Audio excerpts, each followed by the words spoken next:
প্রিয় ভাইরা, আমি সরাসরি সিরাতে যেতে চাই। সিরাত কি জিনিস? সিরাত কাকে বলে? প্রিয় ভাইরা আমার, সূরা আল হাসর আয়াত নম্বর 7 আমার আল্লাহ বলেছেন, মা আতাকুমুর রাসূলু ফাখুযুহু ওয়া মা নাহাকুম আনহু ফান্তাহু।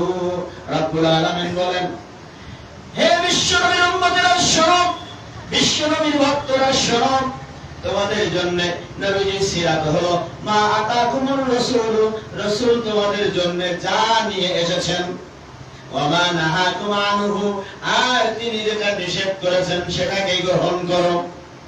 প্রিয় ভাইরা আমার, এই আয়াত দ্বারা বোঝা যায় নবীজি আল্লাহর কাছ থেকে যে বিধান পেয়েছেন, আমাদের জন্য যে বিধান বর্ণনা করেছেন, বিশ্ববাসীর জন্য যে বিধানের ঘোষণা উনি দিয়েছেন, ওই বিধানটা মেনে চলাম।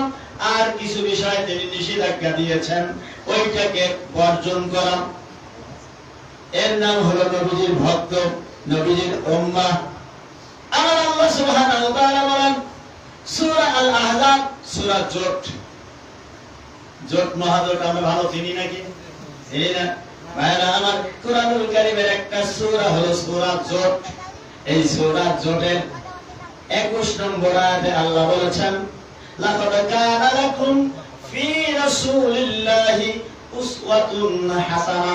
দুনিয়ার মানুষেরা শোনো, বিশ্বনবীর উম্মতেরা শোনো, তোমাদের জন্য সর্বোত্তম আদর্শ হলো, সর্বোত্তম চরিত্র হলো, সর্বোত্তম সিরাত হলো তোমাদের নবীজির সিরাত, তোমাদের নবীজির আদর্শ।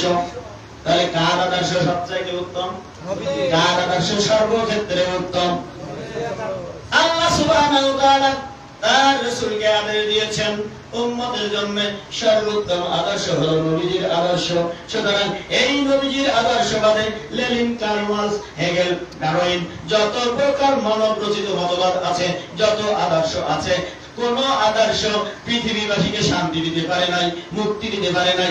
সকল আদর্শ আজকে ব্যর্থতায় রূপ নিয়েছে। ঠিক কিনা গণ? পৃথিবীতে শান্তি প্রতিষ্ঠিত করতে পারে নাই। মানব রচিত মতবাদ, মানব রচিত আদর্শ দিয়ে ওই ফিলিস্তিনে শান্তি আসে নাই, চীনে শান্তি আসে নাই, আমেরিকায় শান্তি আসে নাই, আমাদের সবুজ ভূখণ্ড এই বাংলার মাটিতে শান্তি স্থাপন হয় নাই। হয়েছে নাকি? দীর্ঘ 15টা বছর একজনেরা শাসন করে গেলেন, দেশে কি শান্তি দিতে পেরেছে? পেরেছে। সুতরাং যদি দেশে শান্তি আনতে হয়, ব্যক্তি জীবনে যদি শান্তি প্রতিষ্ঠা করতে হয়, সামাজিক জীবনে যদি শান্তি প্রতিষ্ঠা করতে হয়, রাষ্ট্রীয় জীবনে যদি শান্তি প্রতিষ্ঠা করা লাগে, অর্থনৈতিক জিন্দেগিতে যদি প্রবৃদ্ধি অর্জন করতে হয়, তাহলে সেখানে লাকাদ কানা লাকুম ফি রাসূলিল্লাহি উসওয়াতুন হাসানা, রাসূলের আদর্শ হলো সর্বোত্তম আদর্শ। প্রিয় ভাইরা আমার, তাহলে সিরাত শব্দের শাব্দিক অর্থ হলো নবীজির কর্মজীবন। নবীজি যেটা করেছেন, তিনি যেটা করে দেখিয়েছেন, যেটা করতে নিষেধ করেছেন, আর রাসূলের সামনে কোন কাজ করার পরে রাসূল অনুমোদন দিয়েছেন যে হ্যাঁ এটা করা যাবে, উনি সম্মতি জ্ঞাপন করেছেন, এইগুলাকে বলা হয় সিরাতুন নবী। প্রিয় ভাইরা আমার, এজন্য প্রিন্সিপাল সাহেব একটা ফতোয়া দিয়ে গেছেন, খেয়াল আছে ফতোয়াটা? যে নবীজির কর্মজীবন, রাসূলের আদেশ, রাসূলের বিধান, রাসূল যেটাকে অনুমোদন দিয়েছেন, এর আলোচনা করা বেদাত তো নয়, নফল নয়, এটা আলোচনা করা কি ফতোয়া দিয়েছেন? মনে আছে ফতোয়াটা কি দিয়েছেন? এটা আলোচনা করা কি ফরজ। রাসূলের জিন্দেগি থেকে যদি আমরা আদেশ না জানি, নিষেধ না জানি, তাহলে মানবো কেমনে? সুতরাং আসুন আমরা সেই নবীজির সিরাত জানবো। আমাদের খতিবগণ, ওয়াইজগণ, আমাদের বক্তাগণ শুধু আদর্শের কথা বলেন, রাসূল হলেন সর্বোত্তম আদর্শ, কিন্তু সেই আদর্শটা কি, সিরাতটা কি? আমরা অধিকাংশই ওয়াইজ, অধিকাংশ বক্তাগণ তা বলি না যে আদর্শটা কি, সিরাতটা কি। প্রিয় ভাইরা আমার, আসুন বিশ্বনবীর সিরাত থেকে, কর্মজীবন থেকে আমি কয়েকটা উদাহরণ দেব। প্রিয় ভাইরা আমার, আমার রব্বুল আলামিন বলেছেন, ওয়া কানা রাব্বুকা আল্লা তা'বুদু ইল্লা ইয়াহু। আল্লাহ আদেশ দিয়েছেন মেরাজের রাতে 14 রকম মূলনীতি বিশ্ব বিশ্ব নবীকে আল্লাহ তাআলা দিলেন এই 14 দফা মূলনীতির ভিতরে প্রথম দফায় আল্লাহ ঘোষণা করেছেন আল্লাহর হক আদায় করতে হবে। ওয়া কাযা আদেশ দিয়েছেন রব্বুকা তোমার রব আল্লাহ তাআবুদু এক আল্লাহর ইবাদত করবে, এক আল্লাহর গোলামি করবে, অন্য কারোর ইবাদত করা যাবে না, গোলামি করা যাবে না। অর্থাৎ ইবাদতের ক্ষেত্রে সর্বোত্তম আদর্শ হলো কে দেখিয়েছেন? কে দেখিয়েছেন? কার কাছ থেকে আদর্শ নেব? সুতরাং সর্বোত্তম আদর্শ গ্রহণ করব রাসূলের কাছ থেকে। অর্থাৎ আমাদের সকল ইবাদতগুলি হবে শিরক মুক্ত ইবাদত। ইবাদতের ভিতরে শিরক থাকবে না। আল্লাহ ছাড়া অন্য কেউ ভালো দিতে পারে, মন্দ দিতে পারে। আল্লাহ সন্তান দিতে পারে না, মাগুরায় গুরু বিশ্বের সন্তান দিতে পারে। দে রে বাবা দে, একটি সন্তান দে, কামাই খাওয়ার আশা নেই, মরে গেলে মাটি দেবে কে? আর ওই কবরের গায়ে দিয়ে পেট ঘষলাম, আর এদিকে নামাজ পড়লাম, রোজা রাখলাম, যত প্রকার ইবাদত করি কোন ইবাদত কি আল্লাহর কাছে কবুল হবে? এরকম হবে। সুতরাং শিরক মুক্ত ইবাদত চাইতে হলে কার কাছে চাইতে হবে? সন্তান দেওয়ার মালিককে, না দেওয়ার মালিককে, দিয়ে কেড়ে নেওয়ার মালিককে, একসাথে দুটো তিনটি সাতটা দেওয়ার মালিককে। আবার কাউকে কাউকে আদেও দেন না, কি বলেন, মোটেও দেন না, তারও মালিককে। সুতরাং বাবা বুড়ো সাহেবের কাছে যে সন্তান চাওয়া যাবে, আপনি যদি চান তাহলে আপনার এই আমল কোনো কামে লাগবে না। হাবিদাত আমালুহুম, আপনার জীবনের সমস্ত আমল নষ্ট হয়ে যাবে। সুতরাং ইবাদত যদি করতে হয়, ইবাদতের আদর্শ যদি নিতে হয়, জনাবে মুহাম্মদুর রাসূলুল্লাহ তার সিরাত, তার চরিত্র থেকে ইবাদতের আদর্শ গ্রহণ করতে হবে। প্রিয় ভাইরা আমার, নামাজ একটি ইবাদত, ইবাদতের একটা পার্ট হলো নামাজ। পরিপূর্ণ ইবাদত না, কিন্তু শুধুমাত্র নামাজ ইবাদতের একটা অংশ। সুতরাং নামাজের ক্ষেত্রে আদর্শ যদি গ্রহণ করতে হয়, বলুন তো আমার খেয়াল খুশি মতো যদি নামাজ পড়ি, ঈশার নামাজ ছিল 4 রাকাত, আমি যদি অতিরিক্ত ভক্তির জন্য, অতিরিক্ত সওয়াব পাওয়ার জন্য যদি 6 রাকাত আদায় করি, হবে না? ইবাদত হবে না, ইবাদত হবে। 3 সময়ে আল্লাহ নামাজ পড়তে নিষেধ করেছেন, ওই 3 সময়ে যদি নামাজ পড়ি তাহলে কি ইবাদত হবে না? ইবাদত হবে না। আবার রুকুর তাসবিহ সিজদায় পড়লাম, কিরাত করার সময় আত্তাহিয়াতু পড়লাম, বা আত্তাহিয়াতুর জায়গায় যদি সূরা ফাতিহা পড়ি, নামাজ হবে না? নামাজ হবে। তাহলে এক্ষেত্রে রাসূলের আদর্শ কি? আমার নবী বলেছেন সাল্লু কামা রাআইতুমুনি উসাল্লি। এটা মুসাল্লার হাদিস। বিশ্ব নবী বলেছেন, ও আমার উম্মতরা শোনো, নামাজের ক্ষেত্রে সর্বোত্তম আদর্শ আমি দিয়ে গেলাম, নিয়ম নীতিমালা দিয়ে গেলাম, সাল্লু, তোমরা নামাজ আদায় করো কামা রাআইতুমুনি উসাল্লি, যেমন ভাবে আমাকে নামাজ পড়তে দেখেছো, আমাকে যেমন ভাবে নামাজ পড়তে দেখেছো, আমাকে যেমন ভাবে রুকু করতে দেখেছো, আমি যে ইসলামের যে মাসনুন দোয়া কিরাত সমূহ তেলাওয়াত করেছি, সেখানে সেই দোয়া, সেই তাসবিহগুলো আদায় করো। এর বাইরে তোমাদের খেয়াল খুশি মতো যদি ইবাদত করো, তাহলে আমি নবী আমার সিরাত মানা হলো না। সুতরাং নামাজের ক্ষেত্রে, ইবাদতের ক্ষেত্রে সিরাত হলো বিশ্ব নবী যেটা দেখিয়ে গেছেন, ঠিক না ঠিক? 2 নম্বর, আল্লাহ তাআলা ঘোষণা দেন রাসূলের আরেকটি সিরাতের উদাহরণ বলি, ওয়া বিল ওয়ালিদাইনি ইহসানা, সন্তান হিসাবে পিতামাতার সাথে কেমন ব্যবহার করবেন, কেমন আচরণ করবেন, তার আদর্শ কার কাছ থেকে নেব? কার কাছ থেকে নেব?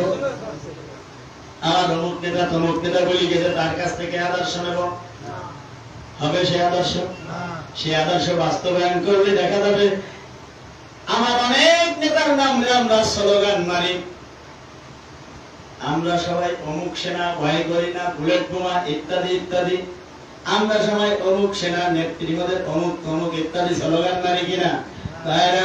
তাহলে তাদের আদর্শ নিয়ে যদি আমরা সন্তান হিসাবে পিতামাতার সাথে কেমন ব্যবহার করতে হবে, ওদের ব্যক্তিগত জীবন দেখুন। আজকে তাদের ব্যক্তিগত জীবন দেখলে দেখা যাবে সন্তান হিসাবে যদি আদর্শ নিতে হয়, তাহলে আদর্শ নেব জনাবে মুহাম্মদুর রাসূলুল্লাহ সাল্লাল্লাহু আলাইহি ওয়াসাল্লামের কাছ থেকে।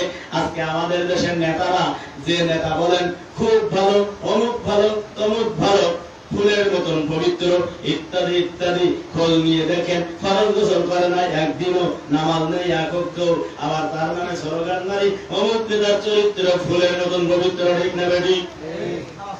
আবার দেখা যাবে তার সন্তানেরা ওর পাশায় লাথি মেরে বাড়ি থেকে বের করে দেয়। বাংলাদেশের সবচাইতে দীর্ঘদিনের অর্থমন্ত্রী, বাংলাদেশের সবচাইতে দীর্ঘদিনের সফল অর্থমন্ত্রী যাকে বলা হয় জনাব মাল সাহেব, সবচাইতে বেশি দিনের অর্থমন্ত্রী এই মাল সাহেব যেদিন তার মন্ত্রিত্ব ঘুষে গেল, ওনার একমাত্র সন্তান এই মন্ত্রী সাহেবকে পাছায় লাথি মেরে বাড়ি থেকে বের করে দিয়েছিল। দেখেছেন না বাংলাদেশের পত্র পত্রিকায়?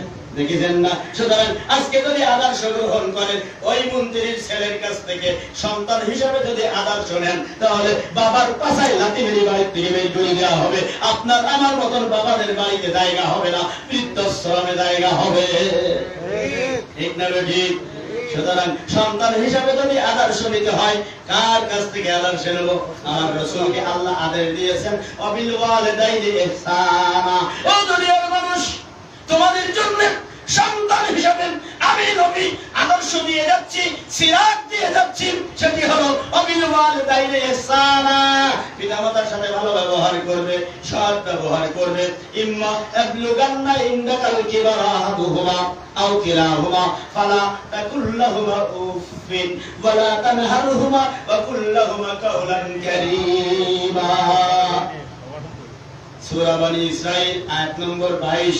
আমার আল্লাহ ঘোষণা দেন, ও দুনিয়ার সন্তানেরা সব, বিশ্বনবী সন্তান হিসাবে তোমাদের জন্য আদর্শ দিয়েছেন, তোমাদের পিতামাতার সাথে ভালো ব্যবহার করবে, সৎ ব্যবহার করবে। তারা যদি বৃদ্ধ বয়সে পৌঁছে যায়, ইম্মা ইয়াবলুগান্না ইনদাকাল কিবারু আহাদুহুমা, তাদের একজন যদি বৃদ্ধ বয়সে পৌঁছে যায় অথবা উভয়জন যদি বৃদ্ধ হয়ে যায়, ফালা তাকুল লাহুমা উফিন, দুনিয়ার সন্তানরা শোনো, আমি নবী, আমি তোমাদেরকে আল্লাহর কাছ থেকে ওহী প্রাপ্ত হয়ে আদেশ দিচ্ছি, মা বাবার সাথে এমন কথা বলবে না যে তারা মনে ব্যথা পাওয়ার কারণে শব্দটা উচ্চারণ করে। কার আদর্শ? কার সিরাত?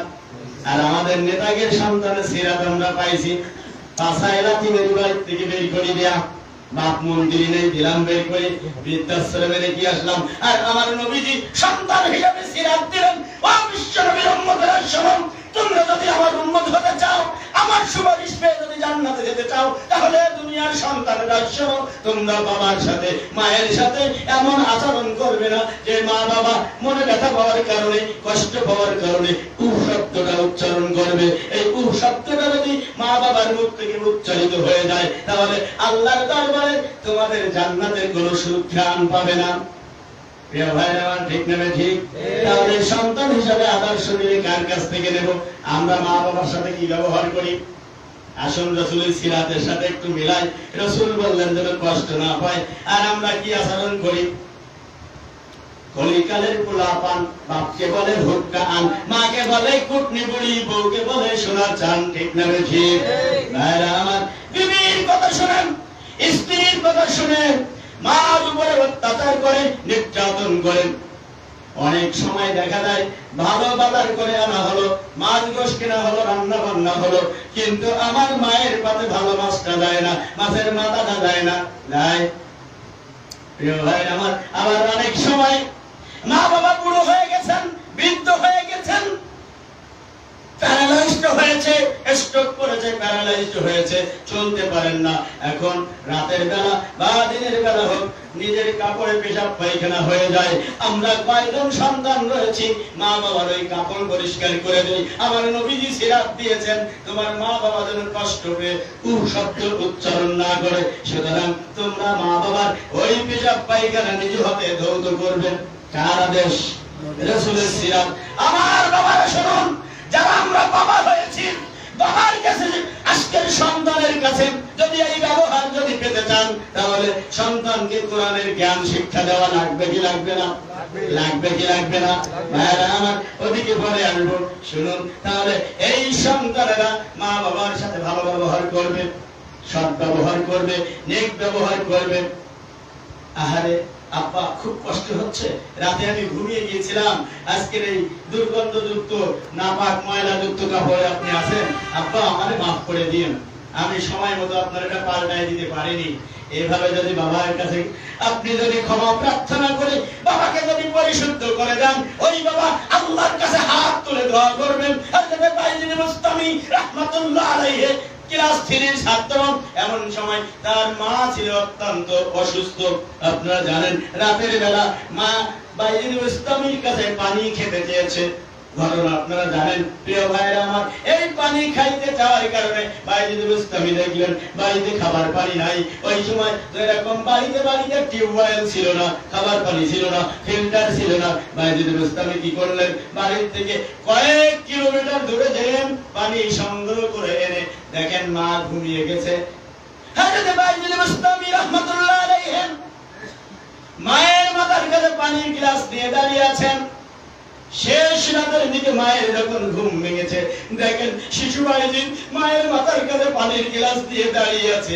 উনি জিজ্ঞাসা করলেন, বাবা তুমি এই গ্লাস দিয়ে দাঁড়িয়ে আছো কেন? হযরত বাইজিদ বুস্তামি রাহমাতুল্লাহ আলাইহি বললেন, মা আপনি আমার কাছে পানি খেতে চাইছিলেন, বাড়িতে পানি ছিল না, আমি অমুক জায়গা থেকে পানি নিয়ে এসে দেখি আপনি ঘুমিয়ে গেছেন, তাই আপনার কষ্ট হবে বলে, ঘুমের ব্যাঘাত হবে বলে আমি আপনাকে ডাকি নাই। মায়ের পানি খাইতে চাইছে, মায়ের তা মনে নাই। ভাইরা আমার, এরকম শব্দ শুনবার পরে মা জননী ঘুম থেকে উঠলেন, ওযু করলেন, 2 রাকাত নামাজ আদায় করলেন, আল্লাহর দরবারে সিজদায় পড়ে দিয়ে 2 হাত উঁচু করেন, আল্লাহর কাছে দোয়া করলেন, ও রব্বুল আলামিন তুমি আমার বাইজিদকে সুলতানুল আউলিয়া বানিয়ে দাও। আল্লাহর দরবারে দোয়া কবুল হয়েছে কিনা? দোয়া কবুল হয়েছে কিনা? প্রিয় ভাইরা আমার, শিশু ভাইদের জন্য আমার নবী বলেছেন, কোন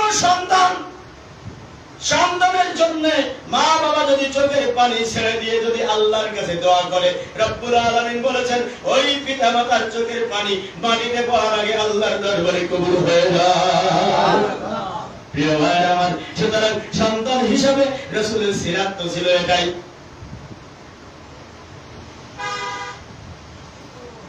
রাসূলের সিরাত এটাই ছিল না, সন্তান হিসেবে রাসূলের সিরাত। প্রিয় ভাইরা আমার, কাবার ইমাম আব্দুর রহমান আল শুরাইম, ওনার সাথে আমার সাক্ষাতের সুযোগ হয়েছিল মক্কাতে। ভাইরা আমার, আপনারা টেলিভিশনে দেখেছেন আব্দুর রহমান আল শুরাইম রাহমাতুল্লাহ আলাইহি, উনি একটু রঙে চাপা শ্যামলা বর্ণ, একটু দুষ্টু ছিলেন। মা রান্না বান্না করছেন, এমত অবস্থায় ওনার মা দোয়া করলেন, রব্বুল আলামিন তুমি আমার আব্দুর রহমানকে কাবার খতিয়ে বানিয়ে দাও। আল্লাহর দরবারে দোয়া কবুল হয়েছে। ওনার কাছে আমি শুনেছি উনি বর্ণনা করছেন, আমার মায়ের দোয়া আমাকে কাবার খতিব বানিয়েছে। সুবহানাল্লাহি বিহামদিহি। ভাইরা আমার, তাহলে মা বাবার দোয়া আল্লাহর কাছে বিদ্যুতের গতিতে কবুল হয়, আর সেই মা বাবাকে আমরা কষ্ট দিচ্ছি কিনা? কষ্ট দেয় কিনা? আমরা আরামে থাকি, সুখী সংসার করি, কিন্তু মা বাবা কষ্ট পায়। অনেকে, বেশিরভাগ শিক্ষিত সন্তানেরা মা বাবাকে বৃদ্ধাশ্রমে রেখে আসছে কিনা? তুলনামূলক গরিবরা কম, বেশি শিক্ষিতরা, উচ্চ শিক্ষিতরা, হায়ার এডুকেটেড, এরা মা বাবাকে আজকে শহর অঞ্চলে বৃদ্ধাশ্রমে দিচ্ছে না। তাহলে সন্তান হিসেবে আদর্শ কার কাছ থেকে নেব? আমার মৃত পিতা মাতার জন্য আমার আদর্শ কি? আমার নবীজি বলেছেন, রব্বিরহামহুমা কামা রাব্বায়ানি সগীরা। ও বিশ্ব নবীর উম্মতেরা শোনো, ও যারা সন্তান রয়েছে, মায়ের সন্তান, বাবার সন্তান যারা আছো, তোমরা 2 হাত তুলে আল্লাহর কাছে চোখের পানি ছেড়ে দিয়ে তোমার আব্বা আম্মার জন্য বলো, রব্বিরহামহুমা কামা রাব্বায়ানি সগীরা। রব্বুল আলামিন আমার আব্বা আম্মা ছোটবেলায় আমাকে যেমন ভাবে লালন পালন করেছিল, তাদেরকে কবরে রব্বুল আলামিন তুমি সেভাবে রাখো। সন্তান চোখের পানি ছেড়ে দিয়ে যদি মা বাবার জন্য দোয়া করে, আমার নবী বলেছেন ওই সন্তানের চোখের পানি মাটিতে পড়ার আগে আল্লাহর দরবারে কবুল হয়ে যায়। প্রিয় ভাইরা আমার, তাহলে বাবা হিসেবে, সন্তান হিসেবে বাবা আমাদের মায়ের খেদমত করার জন্য এটাই ছিল রাসূলের আদর্শ, ঠিক কিনা? আজকে সিরাত থেকে, রাসূলের আদর্শ থেকে আমরা এটাকে একটু পালন করতে পারবো? ইনশাআল্লাহ পারবো? প্রিয় ভাইরা আমার, আবার আমার বাবা মার আমরা যারা হয়েছি আমাদেরও আবার কিছু গুণাবলী আছে। সব এক সন্তানকে দৃষ্টি করে দিই আর গুলো বঞ্চিত করি, ঠিক করি না? ঠিক না ঠিক? ঠিক না ঠিক? ঠিক। সুতরাং আমরা যারা মা বাবা রয়েছি, আল্লাহ তাআলা বিধান দিয়েছেন দুনিয়ার মায়েরা বাবারা শোনো, সন্তানরা সবাই তোমার কাছে সমান। লিদ্দাকারি মিসলু হাজ্জিল উনসাইন, একজন পুত্র সন্তান সমান দুইজন কন্যার অংশ আল্লাহ নির্ধারণ করে দিয়েছেন। সুতরাং আল্লাহর দেয়া বিধান অনুযায়ী তাদের ভিতরে বন্টন করবে। একজনকে যদি এরকম দিয়ে দাও, অন্য সন্তানকে বঞ্চিত করে, আল্লাহর কাছে কিন্তু জবাব দেওয়া লাগবে, লাগবে কিনা? অবস্থাটা কি হয়? এক সন্তানকে রেস্টি করে দিলেন, এবার দেখা যাবে অন্য সন্তানরাও আপনাকে খেতে দিবে না। আবার কিছুদিন পরে দেখা যাবে যাকে রেস্টি করে দিয়েছেন সেও পাতায় লাথি মেরে বাড়ি থেকে বের করে দেয়। বেশিরভাগ ক্ষেত্রে এরকমই ঘটে, ঠিক না ঠিক? সুতরাং আমরা যারা বাবা রয়েছি আমাদেরও সতর্ক হতে হবে, সাবধান হতে হবে। আল্লাহ বিধান দিয়েছেন, রাসূল বিধান দিয়েছেন, রাসূলের আদর্শ হলো এটা, রাসূলের বাবা হিসাবে এটাই হলো রাসূলের সিরাত। সকল সন্তানকে সমান অংশে প্রাপ্যতা অনুযায়ী, অংশ অনুযায়ী তাদেরকে দিতে হবে, ঠিক না ঠিক?